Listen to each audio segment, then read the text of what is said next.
Hallo meine Lieben und herzlich willkommen auf Tax GG TV. Die Leute fragen mich, hey Tax, hast du einen Föhn?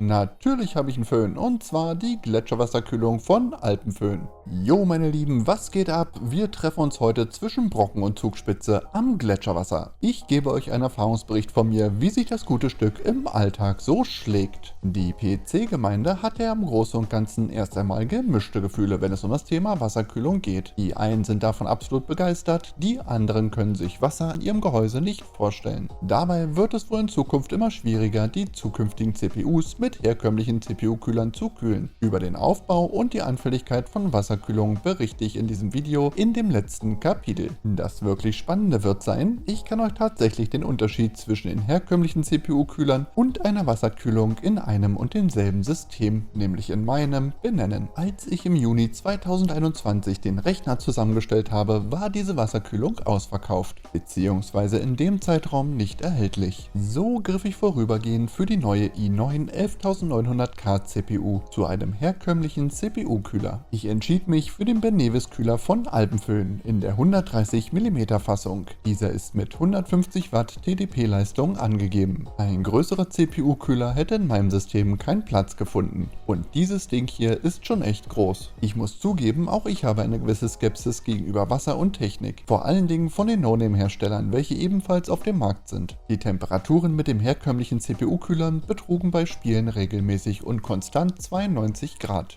Ganz schön hoch, aber dies änderte sich mit der Gletscherwasserkühlung von Alpenföhn sofort. Für welche Größe der Wasserkühlung ich mich entschieden habe, erfahrt ihr gleich. Die CPU erreichte jedenfalls fortan bei den gleichen Spielen nur 56 bis 64 Grad. Ich meine, das ist eine Temperaturdifferenz von sage und schreibe 30 Grad. In der vorherigen Kombination mit dem klassischen CPU-Kühler und der Grafikkarte hatte ich mitunter eine Gehäuseabluft von 50 Grad. Mit der nun eingesetzten Wasserkühlung komme ich aktuell auf 32 Grad. So war nach rund 2 Monaten auch schon die ersten Ölspuren an dem 130 mm Lüfter vom CPU-Kühler auszumachen. Bei den hohen Temperaturen schmilzt einfach das Fett aus den Kugellagern und verteilt sich dann über die Lüfterschaufeln. Die maximale Leistung eines herkömmlichen CPU-Kühlers liegt derzeit um die 220 Watt TDP. Das sind dann aber auch echte Klopper mit Push- und Pull-System. Diese können bei Anschaffung auch schon rund 90 Euro kosten und gegebenenfalls gar nicht erst in den Rechner passen. Häufig gibt es bei den großen Kühlkörpern Konflikte mit den Arbeitsspeichern oder mit den Aufbauten am Mainboard. Das Problem mit der Wärme im Gehäuse bleibt trotzdem bestehen. Und by the way, warme Luft ist gar nicht gut für die modernen M.2 SSDs. Diese werden bereits bei mittleren Temperaturen runtergedrosselt. Darum denke ich, dass wir uns in Zukunft von herkömmlichen CPU-Kühlern verabschieden können und wir uns ruhig an etwas Neues heranwagen sollten. Die Gletscherwasserkühlung von Alpenföhn schlägt sich ganz hervorragend in meinem System. Die Gletscherwasserkühlung gibt es in verschiedenen Größen. Ich habe mich für meinen Prozessor und mein Gehäuse für ein 360er System entschieden. Ich kühle damit eine Intel i9 11900K CPU. Die CPU steckt auf einem Asus Z590E Mainboard. Die 3 Lüfter vom Radiator sind von mir mit der Software geregelt und haben ein manuelles Lüfterprofil. So liegen bei mir bei einer gängigen CPU-Temperatur von ca. 64 Grad 40% Lüfterleistung an. Erst gegen 70 Grad CPU-Temperatur gehen die Lüfter auf 90% und ab 75 Grad auf 100%. Die Geräuschkulisse hält sich dabei deutlich in Grenzen. Bei dem von mir angelegten Lüfterprofil haben die Lüfter eine Anlaufverzögerung, so dass bei speziellen Benchmark-Tests, wo die CPU unter Last gesetzt wird, die 84 Grad zwar kurzzeitig erreicht werden, aber auch rasch wieder fallen. Die Lüfter drehen in diesem Lüfterprofil dafür nicht extra hoch. Die Lüfter können auf 100% richtig laut sein, wenn sie die Luft durch den Radiator pusten. Deswegen mein Rat,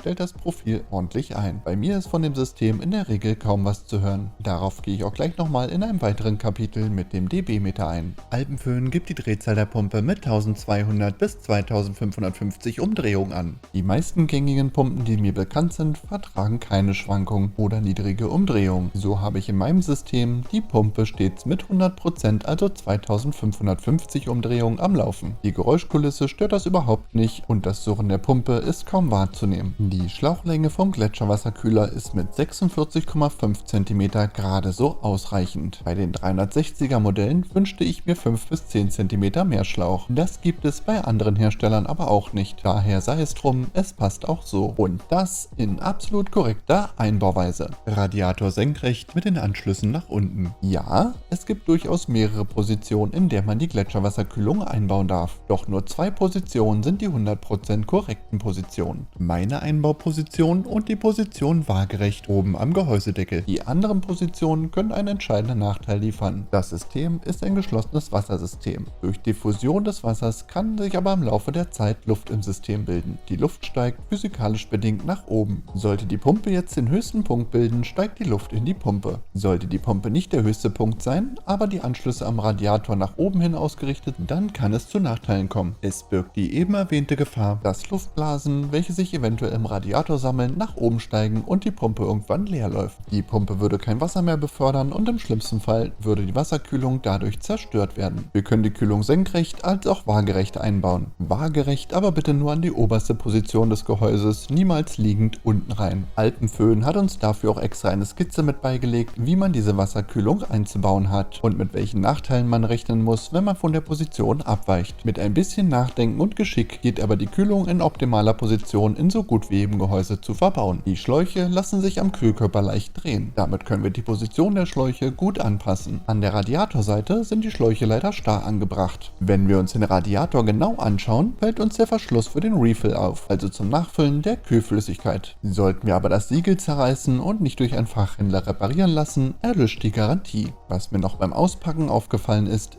dass die Wasserkühlung zwar super verpackt ist, aber beim Herstellungsprozess wohl leider Radiator und Kühlkörper leicht aufeinander drücken, so dass die Lamellen des Radiators leicht verbogen sind. Da dies aber lediglich Lamellen betrifft, wo kein Wasser durchfließt, kann man sie entweder vorsichtig zurückbiegen oder so belassen. Das tut der Kühlleistung zwar keinen Abbruch, ich finde es trotzdem, dass es nicht ganz so schön aussieht. Dieser Mangel ist allerdings nicht nur bei Alpenföhn festzustellen, sondern auch bei anderen Herstellern. Ein Wasseraustritt ist dadurch nicht zu befürchten. Auch für ordentlich Bling Bling ist gesorgt. Die Gletscherwasserkühlung von Alpenföhn ist komplett RGB beleuchtet. Hier habt ihr 2 Möglichkeiten, die RGB-Beleuchtung anzuschließen. Zum einen direkt übers Mainboard und zum anderen direkt übers Netzteil. Ein Funkempfänger und eine Fernbedienung sind im Lieferumfang enthalten. So habe ich das gute Stück direkt am Netzteil angeschlossen. So kann ich die RGB-Beleuchtung direkt mit der Fernbedienung steuern. Auf dem Kühlkörper bzw. der Pumpe könnt ihr verschiedene Motive anbringen. Es sind 5 verschiedene Motive mitgeliefert. Die Plättchen haben einen Schriftzug von AMD, Alpenföhn, Thermogrizzly, ein komplett schwarzes und ein komplett durchlässiges zur eigenen Gestaltung. Kommen wir zur Lautstärke. Die CPU-Temperatur liegt im Desktop-Betrieb bei ca. 44 Grad, gemessen bei einem Abstand von 5 cm zur Front, das heißt vorne am Gehäuse, wo der Radiator sitzt, beträgt die Lautstärke des kompletten Rechnersystems 30,5 Dezibel. Seitlich vom Rechner in einem Abstand von 25 cm gemessen, beträgt die komplette Systemlautstärke 27,5 Dezibel. Wenn wir den Abstand seitlich vom System auf 1 Meter erhöhen, haben wir noch eine Gesamtlautstärke von 21,5 Dezibel. Wenn wir die CPU nebenbei in einen Test von 3D Mark versetzen, dreht die Kühlung nicht viel höher. Bei den Tests gemessen mit dem dB-Meter lag die Geräuschkulisse 1 Dezibel lauter. Der Packung liegen Befestigungsmaterial für die CPUs von AMD und Intel bei. Für den neuen Intel LGA 1700 Sockel lagen bei meiner Auslieferung noch nichts bei. Beim Händler ist die passende Befestigung aber mittlerweile für 3 Euro zu erwerben. Was ist bzw. wie funktioniert eine Wasserkühlung? Werfen wir einen kurzen Blick auf eine AIO-Wasserkühlung bzw. eine AIO. Diese Abkürzung heißt nichts anderes als All-in-One. Wir haben einen Kühlkörper, der wie ein herkömmlicher CPU-Kühler auf die CPU aufgeschraubt wird, einen Zulaufschlauch, einen Rücklaufschlauch sowie einen Radiator. Dieser funktioniert ähnlich wie der Kühler im Auto. Je nach Größe des Radiators wird er von bis zu 3 Gehäuselüftern gekühlt. Die ganze Einheit ist ein geschlossenes und wartungsfreies Kühlsystem. Im Inneren des Systems läuft Kühlflüssigkeit, damit das Wasser zwischen dem Kühlkörper und dem Radiator zirkulieren kann. Zum Zirkulieren gebracht wird das Ganze durch eine Pumpe. Diese sitzt im CPU-Kühlkörper. Die Pumpe ist aufgebaut wie eine gewöhnliche Aquariumpumpe. Diese wird über Magnetfelder angetrieben. Die Pumpe ist fest und unsichtbar im Kühlkörper integriert. Mit der Zeit bzw. mit den Jahren verliert das System durch Diffusion an den Schläuchen oder den Dichtungen Kühlwasser. Solltet ihr aus eurem System einmal seltsame Geräusche hören, denkt als erstes an die Wasserkühlung. Die ersten Jahre sollte das System aber problemlos laufen. Was auch normal ist, ist, dass sich eine kleine Luftblase im System bereits befindet. Wenn ihr beim Auspacken den Radiator leicht schwenkt, ist also ein ganz